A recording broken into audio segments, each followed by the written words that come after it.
नमस्कार दोस्तों, मैं श्वेताब कुमार आप सभी का आपके अपने YouTube चैनल लॉकुल पर बहुत बहुत स्वागत करता हूं। दोस्तों, आज सुप्रीम कोर्ट के एक लैंडमार्क जजमेंट के माध्यम से हम समझेंगे कि जो ये पावर ऑफ अटॉर्नी के माध्यम से ज़मीन की खरीद बिक्री होती है उसमें हमें किन किन सावधानियों को बरतना चाहिए जिससे कि भविष्य में हमें परेशानी का सामना न करना पड़े या कोर्ट कचहरी का चक्कर हमें न लगाना पड़े। तो आज के इस पूरे वीडियो लेक्चर में हम इन पूरे फैक्ट्स को एक सुप्रीम कोर्ट के जजमेंट के माध्यम से समझेंगे। सबसे पहले कुछ बातों को समझना आपके लिए बहुत ज़रूरी है। देखिए, ज़मीन की जो खरीद बिक्री होती है ना, या तो हम जो ज़मीन के मालिक होते हैं डायरेक्ट उनसे खरीदते हैं, और पहले क्या होता है या तो एग्रीमेंट हम कर लेते हैं जिसे एग्रीमेंट टू सेल भी कहा जाता है। ठीक है, तो एग्रीमेंट टू सेल के माध्यम से भी हम खरीद लेते हैं। तो यह एग्रीमेंट टू सेल कहाँ पर है इसे आप समझ लीजिए। पहले देखिए, बहुत बेसिक बात बता रहा हूँ, वीडियो थोड़ा लंबा होगा। ठीक है, वीडियो लंबा होगा, लेकिन दोस्तों ये बहुत इंपॉर्टेंट चीज़ है, इसे आपको समझना पड़ेगा। अगर मैं शॉर्टकट तरीके से आपको समझा दूंगा, क्योंकि देखिए मैं कहा ना कि मेरा उद्देश्य है कि जो ज़मीनी विवाद है इस देश से ख़त्म हो, क्योंकि अननेसेसरी लोगों की ज़िंदगी बर्बाद हो जा रही है कोर्ट कचहरी का चक्कर लगाते लगाते। और इसका सिर्फ एक ही कारण है कि जानकारी का अभाव नहीं है और हम बहुत जल्दबाजी में रहते हैं। ठीक है, थोड़ा सा आप समझिए। आप में से बहुत सारे लोग जो है ना कहते हैं कि सर वीडियो लंबा हो गया है, लेकिन मैं क्या करूँ, वीडियो बनाना पड़ता है, क्या मेरी मजबूरी है, नहीं तो आप समझ नहीं पाएंगे। आधा अधूरा ज्ञान बहुत खतरनाक होता है किसी के लिए भी। तो देखिए, इसमें क्या होता है कि आप प्रॉपर्टी खरीदते हैं तो आप एग्रीमेंट कर लेते हैं। ठीक है, एग्रीमेंट टू सेल करते हैं, और इसी एग्रीमेंट में जिसे महदनामा भी कहा जाता है, इसमें लिखा रहता है पूरा बात कि 6 महीने बाद, ठीक है, या 1 साल के अंदर यह जो ज़मीन है इसे रजिस्ट्री करवा लिया जाएगा। ठीक है, ज़मीन की जो रजिस्ट्री होती है वो करवा लिया जाएगा। इसमें क्या होता है, एक एडवांस मनी जो है इसमें ले लिया जाता है एग्रीमेंट टू सेल में।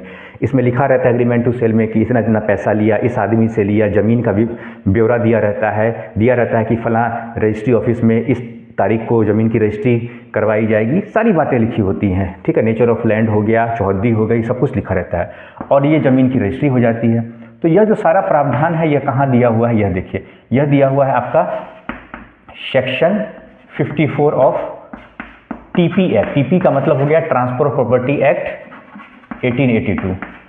ठीक है, यह तो सीधा सीधा बात हो गया, इसमें कोई दिक्कत नहीं है। डायरेक्ट आप ज़मीन के जो मालिक हैं उनसे आपने एग्रीमेंट कर लिया और जाके फिर आपने क्या किया, ज़मीन की रजिस्ट्री करवा ली। ठीक है, यहाँ तो कोई दिक्कत नहीं। अब क्या होता है, इधर क्या होने लगा है काफ़ी दिनों से कि जो ज़मीन के ब्रोकर होते हैं, ठीक है, वह लोग क्या करते हैं कि ज़मीन के मालिक से एक कागज़ बनवाते हैं। उस कागज़ को कहा जाता है पावर ऑफ अटॉर्नी। देखिए, ध्यान से देखिएगा, मैं बार बार कह रहा हूँ, दिमाग में यह मत लाइएगा कि वीडियो लंबा हो गया। मैं बार बार कहता हूँ क्योंकि आप में से कुछ लोग कह देते हैं इस बात को और फिर मुझे दिक्कत ये हो जाती है कि मैं कम समय में कैसे बनाऊं। तो पावर ऑफ अटॉर्नी हो गया। इस पावर ऑफ अटॉर्नी से क्या होता है, एक डॉक्यूमेंट बनता है जिसे हम कहते हैं पावर ऑफ अटॉर्नी कहते हैं। ठीक है, और यह कानून है, पावर ऑफ अटॉर्नी एक्ट, ये पूरा कानून है 1882। पावर ऑफ अटॉर्नी एक्ट 1882 पूरा कानून है। इसके तहत एक दस्तावेज बनता है। ठीक है, एक होता है special power of attorney, special POA मैं लिख देता हूँ। ठीक है, और एक होता है general power of attorney, general POA। ठीक है, जनरल पावर ऑफ अटॉर्नी। एक होता है इसी में रिवोकेबल, मतलब जिसे कभी भी रिवोक किया जा सकता है। ठीक है, एक होता है रिवोकेबल, जिसे कभी भी मतलब रद्द किया जा सकता है मालिक के द्वारा। जो मेन ओनर है ज़मीन के, वह इस दस्तावेज को रद्द कर सकते हैं कभी भी। एक होता है इररिवोकेबल, ठीक है, जिसे रद्द नहीं किया जा सकता है। ठीक है, लेकिन एक बात जान लीजिए, आपने यह तो देख लिया कि रिवोकेबल होगा, इररिवोकेबल होगा, मतलब एक रद्द हो सकता है, एक रद्द नहीं हो सकता है।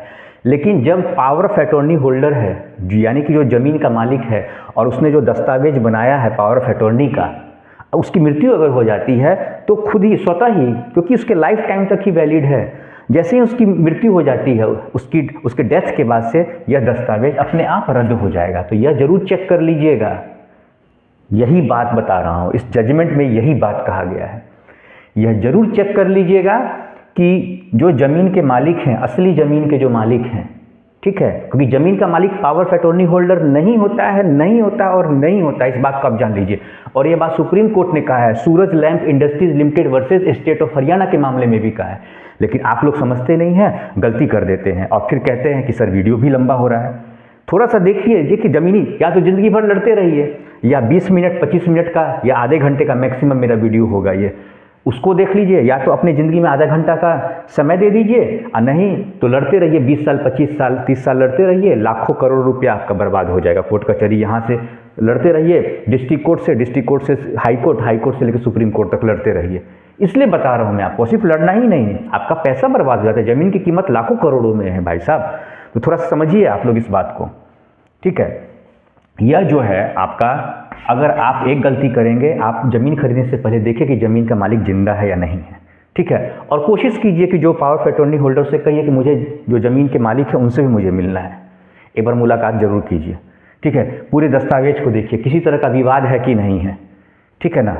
सब कुछ देखना होगा आपको ज़मीन खरीदने से पहले, ये नहीं कि आंख बंद करके पैसा लिए उठा के और दे दिया, अरे आपका मेहनत का पैसा है। तो जो general power of attorney holder है उसमें भी आपको देखना होगा कि यह जो पावर ऑफ अटॉर्नी है, ठीक है, पावर ऑफ अटॉर्नी होल्डर है, जिस व्यक्ति ने पावर ऑफ अटॉर्नी होल्डर बनाया, यानी जो ओनर है, ओनर जिंदा है या नहीं, यह देखिए। पता चला इसकी मृत्यु हो गई, जैसी मृत्यु हो गई जनरल पावर ऑफ अटॉर्नी जो दस्तावेज है ये रद्द हो जाएगा। तो पावर ऑफ अटॉर्नी होल्डर से अगर आप ज़मीन खरीदते हैं तो वह ज़मीन की रजिस्ट्री अमान्य होगी, चैलेंज कर देंगे, इनके परिवार के लोग चैलेंज कर देंगे कि हमारे पिताजी की मृत्यु के बाद ये ज़मीन की रजिस्ट्री हुई है, और उनकी मृत्यु हो गई तो जो पावर ऑफ अटॉर्नी है, जो दस्तावेज है, उसकी जो कानूनी मान्यता खत्म हो चुकी, तो कैसे ज़मीन बिक गई, इसीलिए, ठीक है। तो जनरल पावर ऑफ अटॉर्नी, एक होता है स्पेशल पावर ऑफ अटॉर्नी, यह भी समझ लीजिए, यह किसी एक स्पेशल काम के लिए होता है। जनरल पावर ऑफ अटॉर्नी में तो सारे, इसका कहीं भी ज़मीन है, दिल्ली में है, कोलकाता में है, इंदौर में है, आगरा में है, कहीं भी है, बिहार में है, कहीं भी है, वो बेच देगा, इसके और भी काम कर देगा। जनरल वर्क भी जो होते हैं, ठीक है, वो सारे काम करेगा। ये स्पेशल पावर ऑफ अटॉर्नी में क्या होता है, कोई भी एक स्पेशल वर्क के लिए होता है। तो कोशिश कीजिए कि जो जनरल पावर ऑफ अटॉर्नी है उसी के माध्यम से आप ज़मीन खरीदिए, लेकिन पावर ऑफ अटॉर्नी होल्डर ज़मीन का मालिक नहीं होता है। फिर कह रहा हूँ, इसके माध्यम से आप खरीद सकते हैं, लेकिन कंडीशन क्या है, कंडीशन समझिए आप, यही कंडीशन बता रहा हूँ।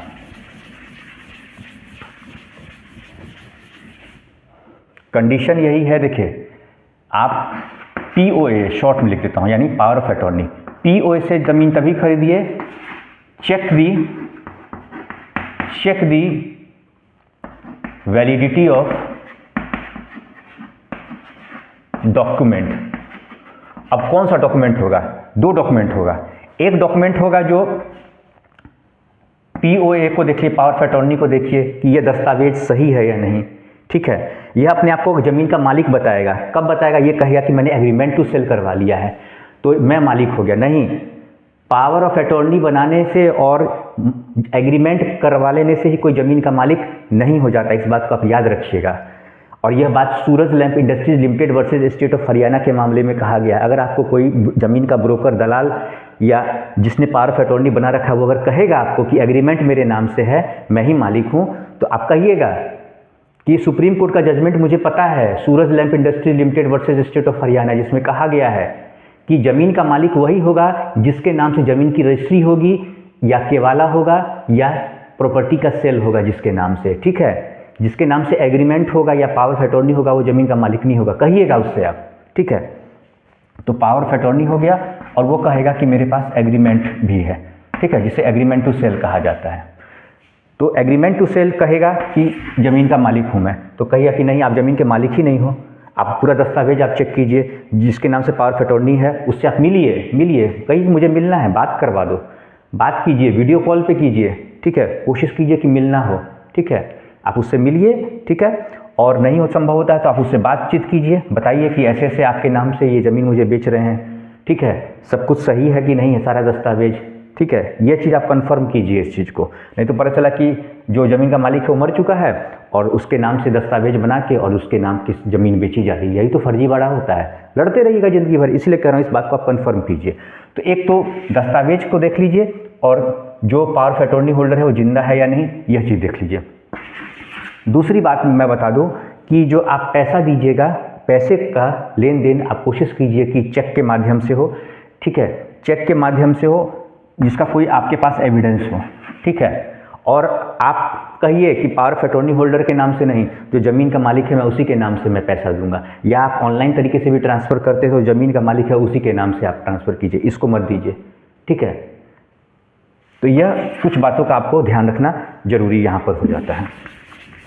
देखिए, यह जो पावर ऑफ अटॉर्नी एक्ट है, मैंने आपको बताया ना कि पावर ऑफ अटॉर्नी एक कानून है, पावर ऑफ अटॉर्नी एक्ट 1882, उसके तहत ये चीज़ होता है।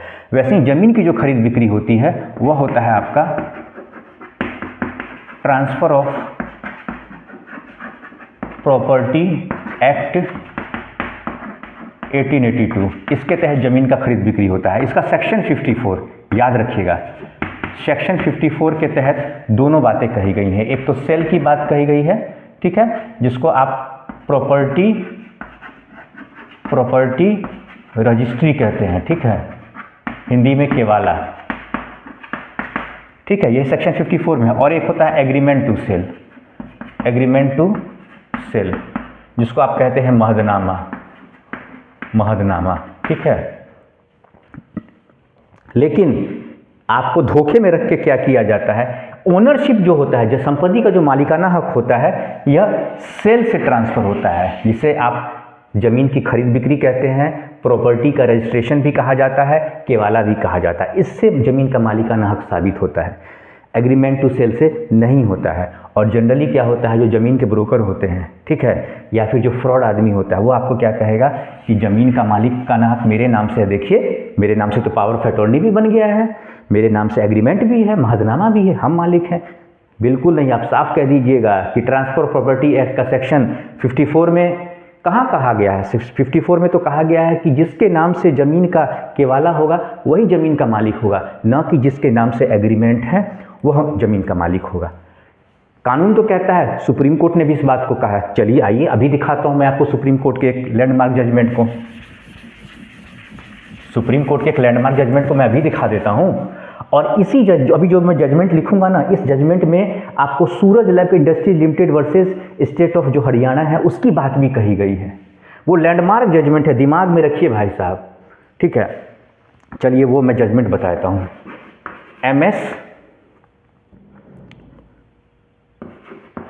मैं जजमेंट को डिस्क्रिप्शन में भी, अनाथा मूर्ति, मैं जजमेंट को डिस्क्रिप्शन बॉक्स में भी डाल दूंगा। अनाथा मूर्ति वर्सेस MS अनाथा मूर्ति वर्सेस जे मंजुला, ठीक है, यह सुप्रीम कोर्ट का जजमेंट है, ठीक है। MS अनाथा मूर्ति वर्सेस जे मंजुला, एकदम परेशान नहीं हुई है, मैं एकदम डाल दूंगा जजमेंट को डिस्क्रिप्शन में। इस जजमेंट में भी सुप्रीम कोर्ट ने यही कहा, क्या कहा कि पावर ऑफ अटॉर्नी, ध्यान से सुनिएगा, पावर ऑफ अटॉर्नी, ठीक है, जो कि आपको एग्रीमेंट टू सेल के माध्यम से, यानी पावर ऑफ अटॉर्नी और एग्रीमेंट टू सेल, इसके माध्यम से जो एजेंट होता है प्रॉपर्टी का, यानी जो ब्रोकर होता है, ठीक है, वह इसका मालिक नहीं बनता है, उसके फेवर में कोई इंटरेस्ट क्रिएट नहीं होता है, ठीक है। और जो पावर ऑफ अटॉर्नी होल्डर है, फिर से बता रहा हूँ, जो पावर ऑफ अटॉर्नी होल्डर है उनकी मृत्यु के बाद से, ठीक है, उनकी मृत्यु के बाद वह जो है पावर ऑफ अटॉर्नी, ठीक है, वह क्या हो जाता है, रिवोक हो जाता है, यानी वह खत्म हो जाता है, ठीक है। क्यों हो जाता है, क्योंकि देखिए मालिकाना हक थोड़ी ना मिला है। अगर आपको किसी ने ज़मीन बेची है, आपने उनसे ज़मीन खरीद ली है, तो भले बेचने वाले की मृत्यु हो जाए उससे फ़र्क नहीं पड़ता है, ज़मीन के आप मालिक रहिएगा।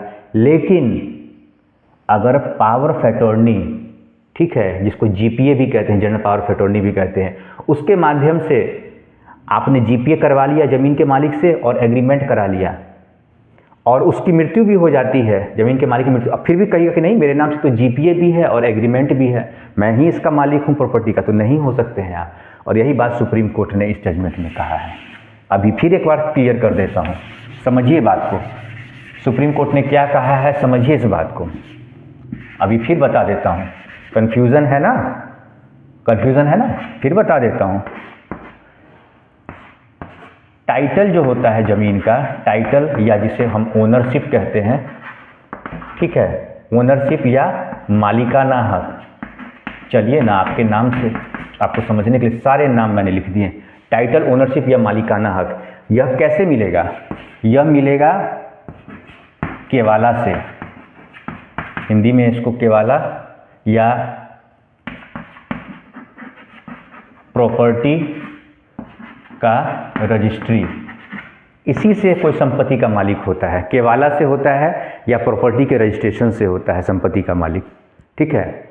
और अगर आप केवाला करवा लेते हैं या जो प्रॉपर्टी का रजिस्ट्री होता है वो करवा लेते हैं, तो भले ही प्रॉपर्टी का जो पुराना वाला मालिक था वह मर भी जाता है, उसकी मृत्यु भी हो जाती है, तो फिर भी कोई फ़र्क नहीं पड़ता। ज़मीन आपने खरीदी हुई है, आपने पैसा दिया है, कंसिडरेशन अमाउंट दिया है, पैसा आपने गिन कर पैसा दिया है, ठीक है, और ज़मीन का रजिस्ट्री आपके नाम से हुआ है, बस हो गया। लेकिन वहीं पर अगर आप कहते हैं कि भाई ये जो ज़मीन का मालिक है ना, इसने मेरे नाम से क्या किया है, मेरे नाम से, जे मंजुला ने यही बात कहा, इसमें कह दिया कि जो ज़मीन का मालिक है, ज़मीन का जो मालिक है उसने मेरे नाम से पावर ऑफ अटॉर्नी भी बना दिया, जिसे GPA, ठीक है, पावर ऑफ अटॉर्नी बना दिया, और मेरे नाम से एग्रीमेंट भी कर दिया। अरे तो क्या होता है, एग्रीमेंट ही तो किया है। एग्रीमेंट आप पढ़िए ना सेक्शन 54 जाके, आपका ये section 54 of transfer property act से सेल से, यानी ज़मीन के केवाला से कोई मालिक बनता है, ज़मीन की रजिस्ट्री से कोई उस संपत्ति का मालिक बनता है, न कि एग्रीमेंट टू सेल्स। आप कहेगा तो मैंने तो एडवांस पैसा दिया है, तो एडवांस पैसा दिया ना, पूरा पैसा तो दिया नहीं है, तो कैसे आप ज़मीन के मालिक बनिएगा, आप बताइए। तो ज़मीन का मालिक कोई भी बनता है तो वह बनता है किससे, वह बनता है ज़मीन की रजिस्ट्री से, ज़मीन के केवाला से, ज़मीन के खरीद बिक्री से मालिक बनता है, न कि एग्रीमेंट से, महदनामा से कोई ज़मीन का मालिक नहीं बनता है। और यही बात सुप्रीम कोर्ट ने आपको Suraj lamp industries limited versus state of Haryana के मामले में भी कहा। दोनों जजमेंट मैं डिस्क्रिप्शन में डाल दूंगा, अगर फिर भी आप पूछेंगे तो कमेंट सेक्शन में भी मैं जजमेंट का नाम दे दूंगा, चिंता करने वाली बात नहीं है। यही बात सुप्रीम कोर्ट ने MS अनाथा मूर्ति वर्सेस जे मंजुला के मामले में कहा। इस बात को एकदम दिमाग में डाल लीजिए। दोस्तों, वीडियो को एंड करने से पहले एक बात जरूर कहूँगा कि चैनल आपका अपना है, तो एक बात आपसे कहूँगा कि चैनल को सब्सक्राइब जरूर कीजिए, मोटिवेशन इससे मिलता है। और मुझे लगता है कि हाँ, जो मैं प्रयास कर रहा हूँ, जो मैं कंटेंट आपके लिए बनाता हूँ, जो जजमेंट आपके लिए मैं समय समय पर लाता हूँ, वह मैं सही दिशा में यह काम कर रहा हूँ, या आपको मेरा काम सही लग रहा है या नहीं, यह भी कमेंट सेक्शन में मुझे ज़रूर बताएं। वीडियो को लाइक ज़रूर करें, शेयर करें और चैनल को ज़रूर से ज़रूर सब्सक्राइब करें, क्योंकि मैं हर अपने वीडियो लेक्चर में यही बात कहता हूँ कि चूँकि यह चैनल आप सभी का है और मैं एक पवित्र उद्देश्य के साथ इस चैनल पे सारी वीडियो लेक्चर्स डालता हूँ, और मेरा एकमात्र उद्देश्य है कि लोगों के बीच में कानून, जो हमारा कानून है, उसको लेकर अवेयरनेस क्रिएट करना। आम जनमानस में जो यह संपत्ति के विवाद को लेकर जो डर और भय का माहौल बना है, उसे मुझे ख़त्म करना है, जड़ से ख़त्म करना है। इसमें मुझे आप सभी का, जितने भी मेरे व्यूअर्स हैं, उनका सहयोग चाहिए। आपका किसी भी तरह का आज के इस वीडियो लेक्चर को लेके या आपका किसी भी प्रकार का कोई ज़मीनी विवाद है, आप मुझसे कमेंट सेक्शन में सवाल ज़रूर पूछिए। आप मेरे हर वीडियो लेक्चर्स के कमेंट सेक्शन में देखिएगा कि मैं आप सभी के सभी सवालों का जवाब देता हूँ। ठीक है दोस्तों, तो आज का यह वीडियो लेक्चर मैं यहीं पर कंक्लूड करता हूँ। नमस्कार।